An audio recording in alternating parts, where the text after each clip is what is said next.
Bonjour la France sur Europe 1. C'est l'heure de vos conseils du docteur Pierre Zech. C'est l'heure de Bonjour Docteur.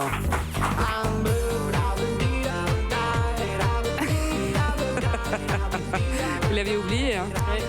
Bon, cette chanson s'appelle Blue de FL65. Blue, qui veut dire bleu, parce qu'il y a 20 ans, une petite pilule bleue en forme de losange changeait les nuits et peut-être aussi les 5 à 7 de beaucoup d'hommes et peut-être aussi de quelques femmes d'ailleurs. Je parle bien sûr du Viagra. Bonjour docteur. Happy birthday, bonjour Daphné. Happy Bonjour birthday. Alors vous pouvez nous rappeler à quoi ça sert le Viagra? C'est comme la musique, c'est un facilitateur, mais là c'est un facilitateur de l'érection.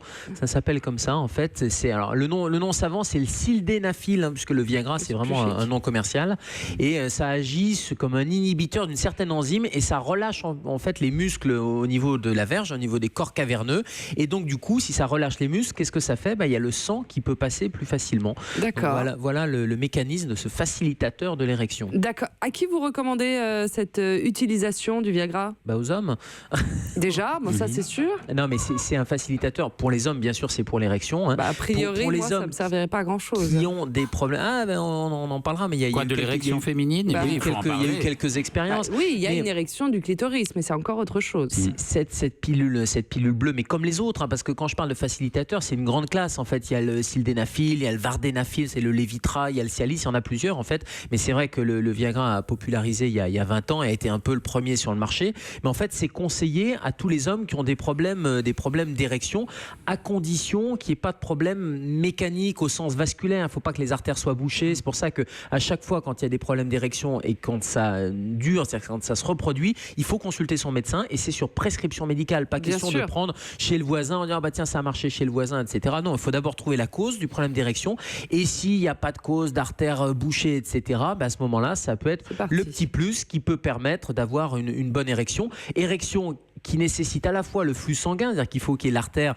il faut que le sang arrive, mais il faut aussi qu'il y ait du désir, c'est-à-dire que le Viagra ne marche pas s'il n'y a pas de désir. D'accord, Bertrand. Non, c'était ma question. Je voulais savoir si ça marchait à chaque fois. Non, ça marche pas à chaque fois. C'est pas que mécanique. Non. Donc il faut vraiment qu'il y ait une stimulation. Je vais pas vous faire un dessin, mais une stimulation, un désir, des caresses. Et c'est vraiment la combinaison des deux, parce que les caresses, ça va agir et la stimulation va agir au niveau cérébral. Donc ça va déclencher l'influx un peu nerveux de plaisir. Et puis vous avez ensuite le Viagra qui va agir sur le plan mécanique. Mais c'est vraiment la combinaison des deux. Vous avez déjà vu des accidents liés à une surconsommation de ce produit aux urgences? Quel type d'accident? Trop d'érection? Oui, c'est-à-dire, mon Dieu, ça ne s'arrête plus, quoi. Ouais, alors ça c'est le risque. Là, j'entends Mathilde là, qui me parle de priapisme. Et c'est vrai qu'elle a raison. Le priapisme, c'est le risque. Elle en parle tout le temps. Le priapisme. Ça a l'air horrible.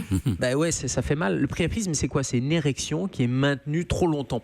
Donc on sait que le Viagra, ça se prend déjà 1 heure avant d'avoir le rapport sexuel, avant l'activité sexuelle, et ça va maintenir une érection pendant quelques heures. Mais quand on surdose, ça risque de durer. Quand ça dure plus de 6 heures, ça s'appelle le priapisme, et c'est une urgence parce qu'on imagine bien, plus de 6 heures, on imagine bien que le sang circule plus, donc du coup il y a vraiment un manque d'oxygène, donc ça peut être très problématique. Mais surtout si on s'est fait poser un lapin, si on est tout seul. À ce moment-là, il y a des relaxants qui peuvent être donnés. Donc en tout cas, trop de Viagra, et ça c'est vraiment le message, parce qu'il y a un détournement actuellement, notamment chez les jeunes. Là, je disais, c'est quand on a des problèmes de dysfonction érectile.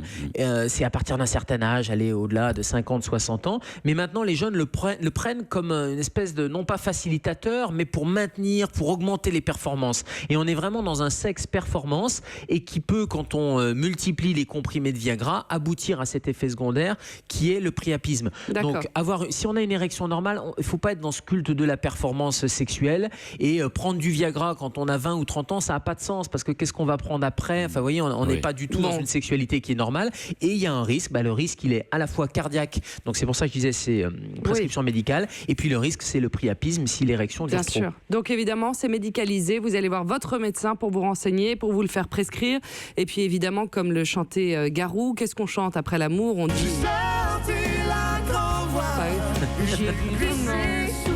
J'adore cette chanson. La première chanson consacrée au Viagra. Voilà, c'est pour ça. Merci beaucoup, docteur. On vous retrouve demain. Europe 1.